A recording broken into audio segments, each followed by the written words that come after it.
We have returned for a very exciting block of talks. People have been chanting Jason or Caves in the chat, and so you might have been spoiled for the fact that, as our schedule says, our next speaker is going to be Jason Grimblatt, co-founder, creative lead at Freehold Games, tiny studio behind Caves of Cut and Sproggywood, which has already gotten some shout-outs today. And yeah, I think we're very excited for your talk today, Jason. So I think without further ado, let's just let you get right into it. Okay, and you can see my slides?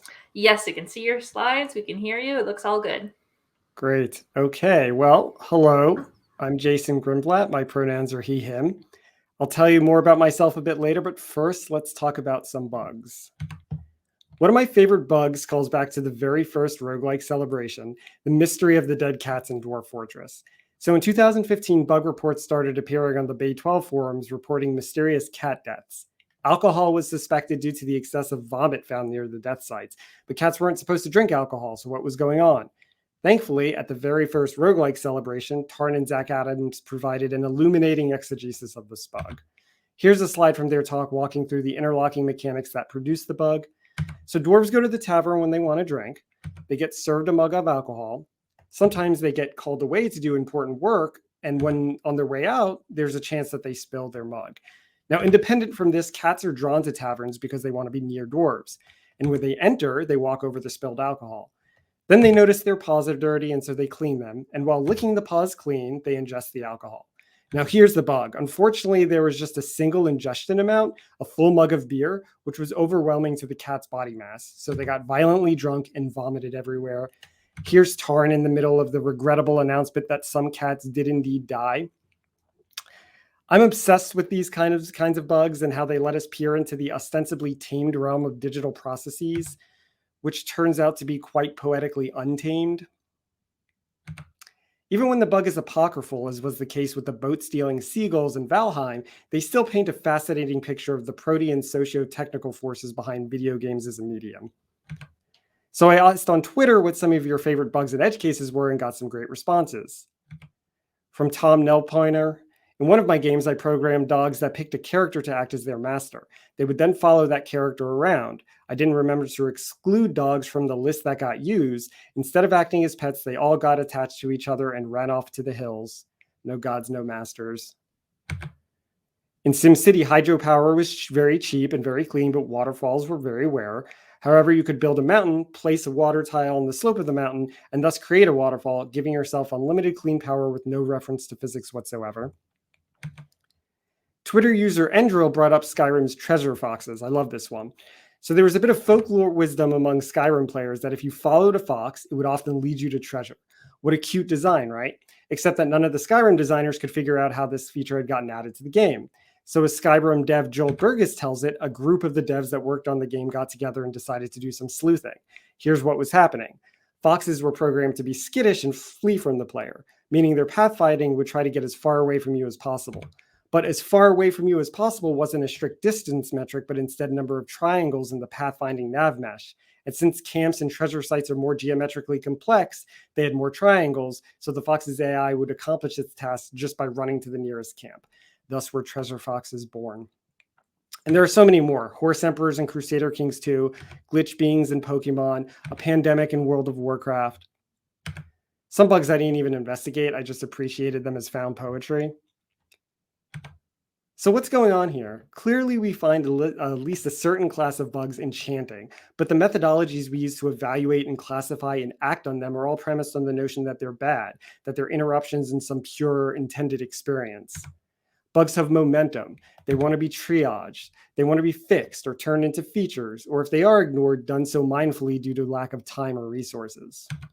So no matter how beautiful these bugs are they destined to be mere historical curiosities, squashed or captured in real time, then only cataloged and admired after the fact? Or can we work them into a computational poetics for appreciating our game experiences as they happen, and as creators, for making explicit space for them in our designs?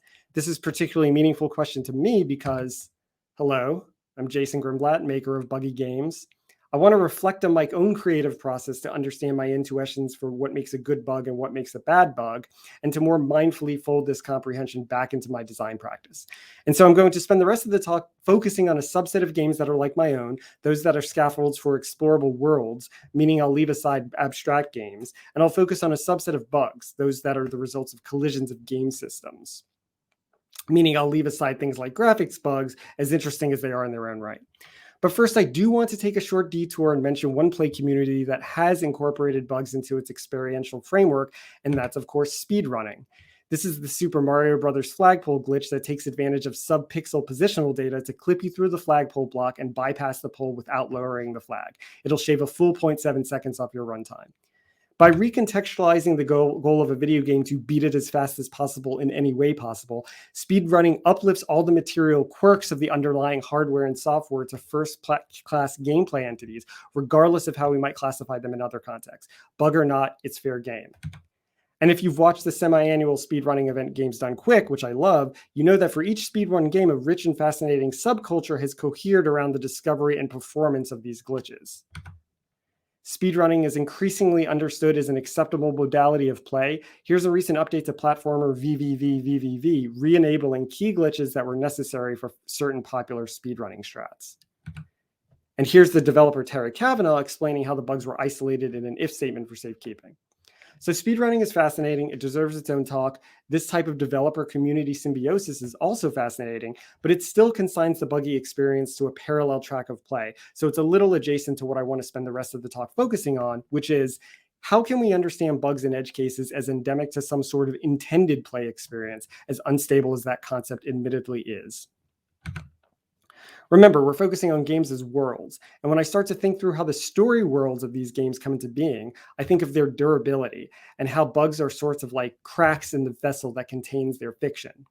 So when I see meatballs and balsamic meatballs with meatballs, I say to myself, oh, that's silly. That's not real. And the artifice of the medium is laid bare. What I want to understand is how this framing, which seems perfectly reasonable to me, coexists with my impulse to leave bugs like this in the game. To do this, we have to look at how play works inside a video game world. So when you play a video game, let's say Skyrim, you load it up, you admire the photorealistic aesthetic and the richness of its sound design and simulative systems and whatever else contributes to the sense of verisimilitude of an imagined world, and immediately you are fully immersed. You become your character, wholly integrated into the physical spaces and sociopolitics of Skyrim and Tamriel and the wider world of Nirn. You travel the snowy wilds of Whiterun and Eastmarch and Winterhold. At some point, you marry Lydia, buy a house in Riften, settle into the quiet life of a fishmonger on Lake Onric. Several days later, you collapse from exhaustion, and it's only when your friends find you unconscious in front of your computer and wake you do you remember that the life you were living was a mere dream and you were actually someone else with a whole other life in their own greater reality. You stand up, brush yourself off, and resume being the original you, and that's video games. Okay, that's not quite right, is it? In fact, you're always aware that you're a person at a computer or video game console, that you've chosen to inhabit a fictional world nested inside the real world, and that the experience is mediated by a network of software and hardware systems. In fact, it goes further than this. As researcher Christine Jorgensen points out in her book, Game World Interfaces, when you're playing Diablo 2 and your Amazon shouts at you, I am overburdened, you don't question whether this fictional character is actually able to perceive you, nor do you even interpret her statement as some sort of avant-garde fourth wall breaking artistic maneuver in the way you might if it happened in a novel or a play. Rather, due to the interactive nature of the medium, threshold elements like this are made explicit in order to mediate communication between the two worlds. They're necessary, and so they've been naturalized into our expectations for video games. So there's a few things going on here. On the one hand, when we play a game, we adopt what's been called illusory attitude, where we accept willingly the arbitrary rules of the game as if they were real. In parallel to this, games are sort of transmedial. The rules can live in a number of different substrates, and when they're implemented on the digital substrate, they take on a particular character. This product becomes a site where we experience the game in its fictional world while feeling the texture of video games as a medium. In particular, media theorists and game designers Stephanie Bullock and Patrick Lemieux argue that video games don't actually have rules.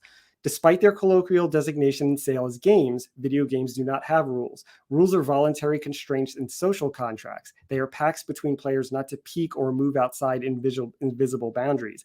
Mechanics, on the other hand, are ontological operations. Players have no choice but to work within the limitations of these involuntary systems. They go on to say that this peculiarity of the medium and how we react to it is one of a larger class of metagames that surround and inhabit the interstitials of what we call video games. Attitude, affinity, experience, achievement, status, community, etc., etc. The metagame ruptures the logic of the game, escaping the formal autonomy of both ideal rules and utopian play via these practical and material factors not immediately enclosed within the game as we know it. Okay, so we know we've chosen to play a game. We've adopted illusory attitude. We're a person interfacing with hardware and software networks via interface layers at their threshold, embedded in a wider context of material and social systems and their expectations. Is there a methodology we can use to make sense of our experiences at these boundaries where bugs and edge cases thrive? There is. Let's talk about frame analysis. So in 1974, a Canadian sociologist named Erving Goffman published a book called Frame Analysis, an essay on the organization of experience that argues we understand the world through frames. Frames are principles of selection, emphasis, and presentation composed of little tacit theories about what exists, what happens, and what matters. Or, put more simply, a frame is a set of guidelines to enable or direct interpretation. And frames can be intersecting, nested, etc. Similar language exists in our modern colloquial lexicon when we talk about framing a conversation, or even implicitly in how we use the word framework. Goffman has a word for what happens when we transpose something that already has an established meaning in one frame to a new frame. He calls this keying. And there's a directionality to keying because Goffman assumes the existence of what he calls primary frameworks, which are the broadest frameworks shared across culture. When you're keying up out of the primary framework, as in when you interpret something that's meant seriously as a joke, that's called upkeying. And when you key down toward the primary framework, as when you fail to read a joke as a joke and interpret it seriously, that's called downkeying. This is exciting because it opens up the possibility that our leak is only being framed as a leak and could possibly be understood simultaneously as something else, something more aesthetically cohesive, via keying to a different, wider spanning frame or in the act of keying itself. But to get there, you'll have to bear with me a little more because I want to spend some time talking about tabletop role-playing games.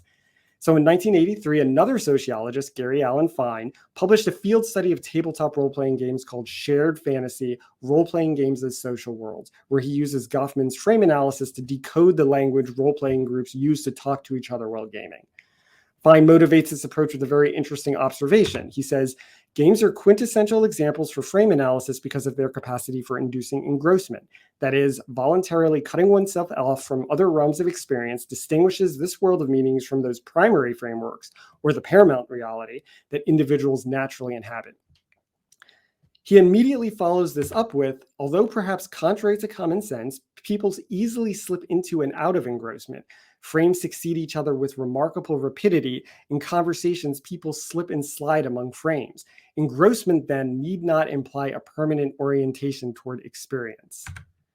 He identifies three frames that players slip and slide between: the primary framework, as always, the game context, since his subjects are, quote, players whose actions are governed by a complicated set of rules and constraints, and finally, the story world inhabited by their characters. Fine provides examples from his field study of various role-playing groups where this remarkably rapid upkeying and downkeying occurs. And to those of us familiar with tabletop chatter, this is extremely familiar. Here's an even more twisted example that, without the context of what it's like to sit at a table and talk out a gaming session, would be utterly nonsensical. But with that context is normal, is completely parsable.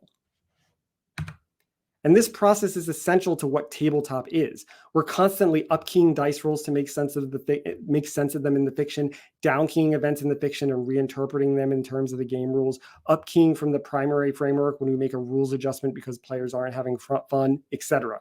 And the thing that's characteristic about tabletop is that these transpositions are negotiated by human people, and so they're robust. Failures are graceful. You can always smudge the lines and reach some sort of consensus. But for video games, we don't have rules. We have ontological operations. When the negotiation fails and keying produces something bizarre, we just got a deal. And that dealing can be a joy on its own.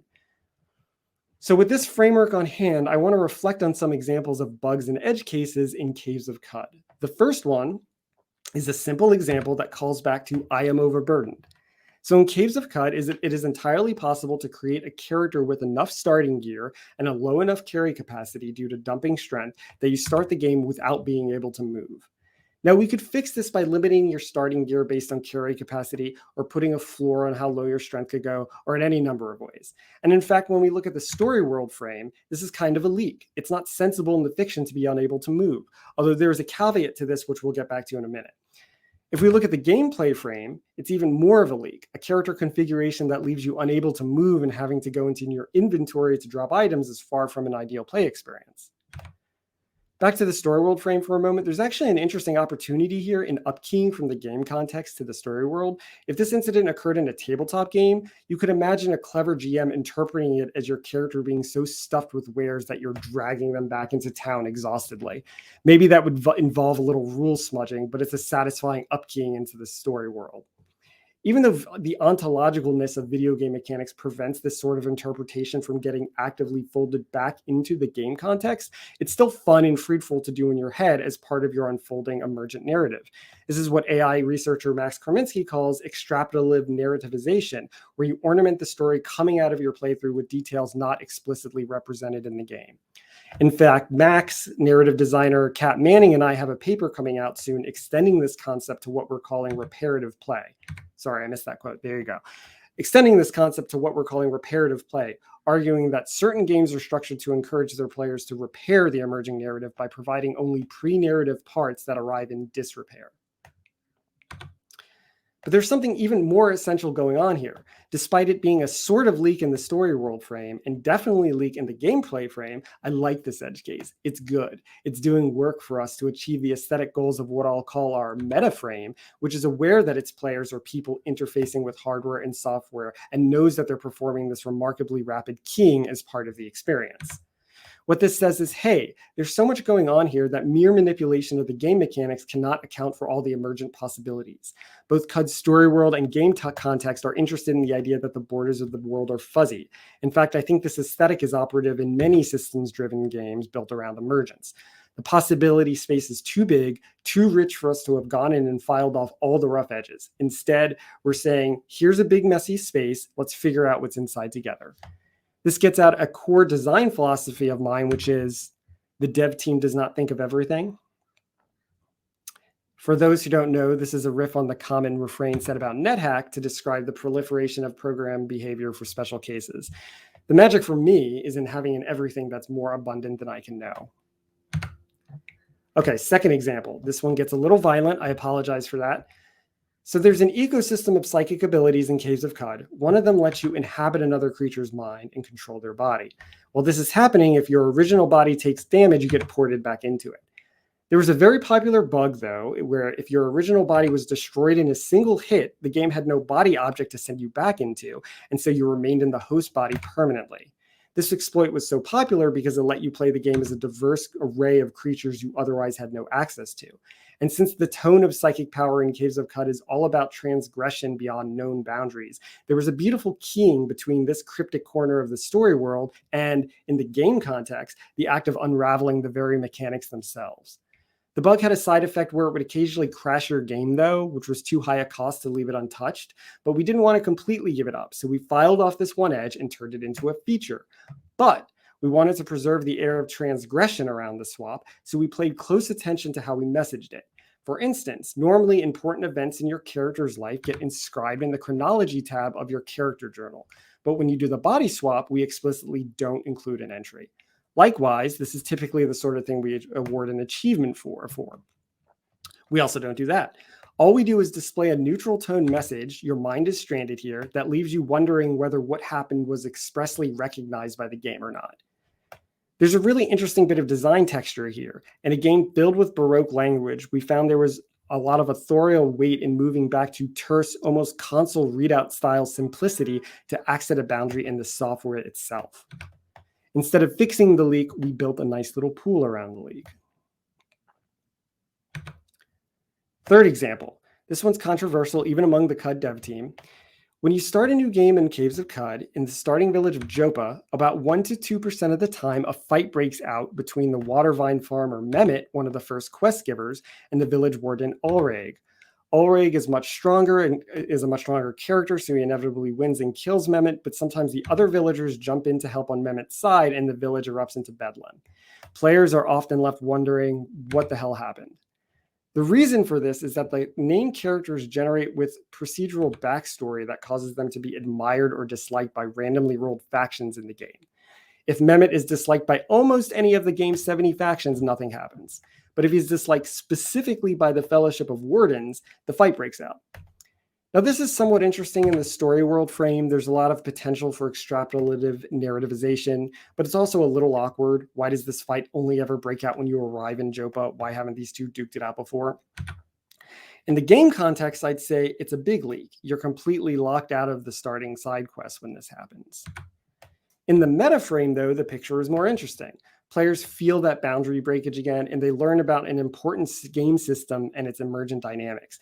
Granted, they're doing so via a somewhat discordant method, getting pushed out to the social spaces that surround the game proper rather than having them be tacitly legible or taught via, say, a tutorial. I know that pushing players out to a wiki is anathema to modern design ethos. I personally think it can be good. You can read this blog post of mine if you want to hear more about that.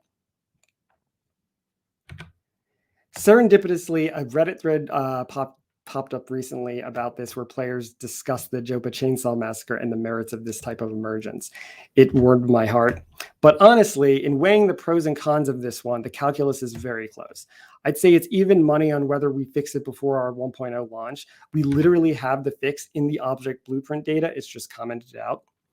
The arguments against it are compelling, but I love the idea that the hidden processes driving this little RPG village are so complex and untamable that they rupture the very story we're trying to use them to tell.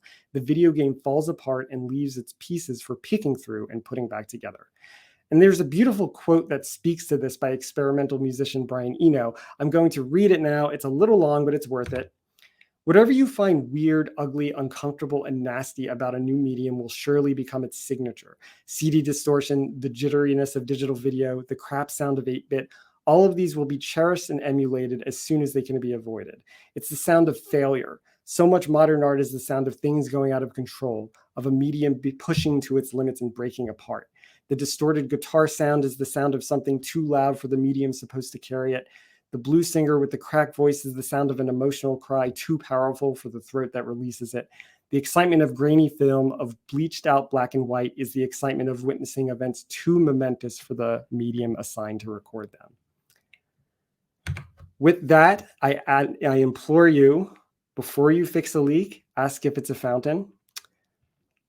I just want to take a moment to thank the several people who helped me work through the ideas in this talk or pointed me to relevant readings or provided me with materials. And here is a list of references to the readings and talks that I drew from. Thank you very much. Excellent. Thank you so much. I feel it's hard to even follow that, like from an MC perspective, because that was a journey. And yeah, people really enjoyed it. Keep putting questions in chat, people. The first question that went up, I would guess that probably you won't have a full answer to this, but for what you are able to share, that talk, the paper you mentioned, Brett Whitney would like to know when and where we might be able to get that paper. People are hype about it. Oh, that one is literally Max might have put it up on their site yesterday, like last night, but if not, then it'll be very soon because it's for a conference that's upcoming, and we just submitted the final revisions literally last night. So it'll be exciting. Possibly within days. You'll have Congratulations. Maybe we'll try and keep an eye on Twitter. Maybe we'll retweet it so people can find it because that's up our alley. Cool. Oh, and who did you hire to illustrate those lovely vases? Oh, that was Eric Johnson. And if you I don't have a Twitter app, but if you look at the tweets I've been making about my talk, and I'd like the first one where I said, yes, I commissioned a piece for this overwrought metaphor. His Twitter ad is there. He's an awesome, great artist. Yeah, they're beautiful. Yeah. Cool. Here's a good question from Big Simple. Can you name an example of a Buggus feature which was considered positive or enjoyed, but was deemed too destructive to the core game to keep? Kind of an example that you did end up taking out. In CUD or well, I'll try to think. I suppose anything. Yeah. Very fun, but there really are a lot. And if anyone, I know there are other CUD devs in chat. If in case they think of one. But I'm trying to think of what we really like to keep as much as we can. There definitely are though, but I can't think of an example off the top of my head. But I think Brian mentions an entire mountain burning down was fun. Does that ring any bells? Oh yeah, I mean there was like the way our like heat propagation worked was a lot more aggressive originally, so it was very easy to like burn down entire mountains and just maps and set fires on the world map. Anytime anyone can do an action on the world map is fun. Used to be able to power skate on the world map. But now there's just a message that sadly says you cannot power skate on the world map. Amazing. Here's another question, or I guess it's a suggestion that I'd be curious to think how you feel about it. Belug asked, in terms of the Joppa Chainsaw Massacre, what about the solution of having a trigger that would disable it after the player had played a couple times? Do you think that would be kind of a viable solution, or maybe crossing the line of kind of a little bit too much guardrails? It's interesting. I tend just like as my personal aesthetic, I tend away from those types of solutions that are like looking at where the player is in their like lifespan with the game and then making decisions based on that. There's just something about it that violates some like unwritten, probably bullshit aesthetic principle that I don't like, but I think it could work, right? Like, I mean, I think there's all sorts of ways you could file the edges off this and make it into an experience that is still kind of like hooking into this wider idea that like the game breaking is interesting, but without it being quite so painful. It's just like a matter of, I mean, one thing I don't mention in the talk, which I would have loved to get to, is like part of the reason why bugs have momentum, and part of like why ultimately you have to just make a decision on them, is that like it takes a lot of labor to make a game. And like you could obviously always come back and turn a bug into the interesting feature version of the bug, but you can only do that for so many of your bugs, right? So at some point you have to just say like, I'm going to like be at peace with what is happening on this screen here, or if it's really truly bad enough, then I'm going to get rid of it. Your bug fixing triage and your bug keeping triage, bug expanding triage. Yeah, I think it's interesting because I don't know about you. I've definitely found discussions around bugs people want to keep will sometimes come down specifically to that, like, well, we would keep this for people who played the game before, but we don't like this being a first-time player experience. So I think I do find you get into those discussions of like, well, can we make sure that a first-time player doesn't find it? But yeah, it's an interesting point of how much can you make a valid assumption of how much the player understands your game? Like, is playtime an actual accurate assumption? Right. Yeah.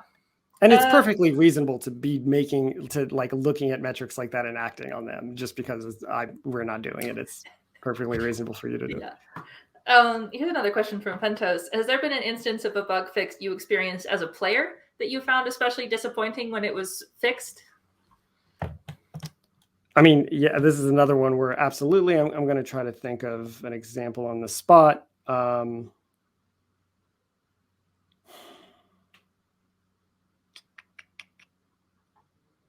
If you can't think of any, we can just like. The thing is, I'm bad at thinking these days, so it's hard. So say we all. I have an 11-month-old. She's drained all the brain cells out of me.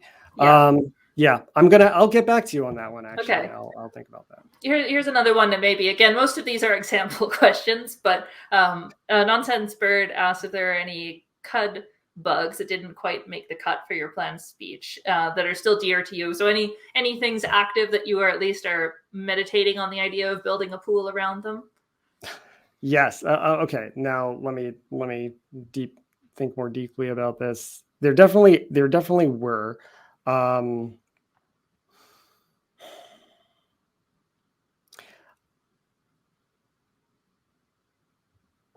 I mean, the burning the mountain down is interesting. That did come across when I was like looking through all my old screenshots of like funny CUD bugs that we've hit on. There's also like, well, there's one I just posted about where the bug tracker story I logged was like, it seems like the extra dimensional corpse problem is real. I saw that, and it turned out to be real actually. So yeah, I could have gotten into that. We have this triage meeting every week. I know some of the people that come to it are in the chat because we actually open it up to like our folks on our Discord who help us triage bugs. But it's always a fun meeting because it's just fun to read cut bugs. They read really poetically sometimes. Or like I like to follow like these Dwarf Fortress bugs, the Twitter account, or the Strange Log again, and they're like just fun. Yeah, people in chat have been talking about that and because there was even in the question someone asked about a record of bugs, a kind of archive to at least be able to look at even if you can't maintain them in game, which in some ways the Dwarf Fortress fix log is almost a record of wonderful, beautiful bugs. Definitely, right. And that's what really inspired the talk, the idea that there had been so many stories, for example, by Tarn and Zach, when they said like this bug, it's so interesting, illustrates so many interlocking systems, but we had to fix it. I know Jeremiah Reed, who gave a talk earlier today, gave a talk at IRDC 2016, where he was talking about this time travel roguelike he was making. And he noticed that all of the characters were marrying the deceased. Like there was like an excess number of marriages being logged in like the stack trace. And that was because he had forgot to disable marriage for when you die. And so that was just really funny and evocative to me. So I'm always thinking like, what is the game that like spins off that and like takes that bug seriously as a premise? Right. Yeah. Excellent. Well, thank you so much.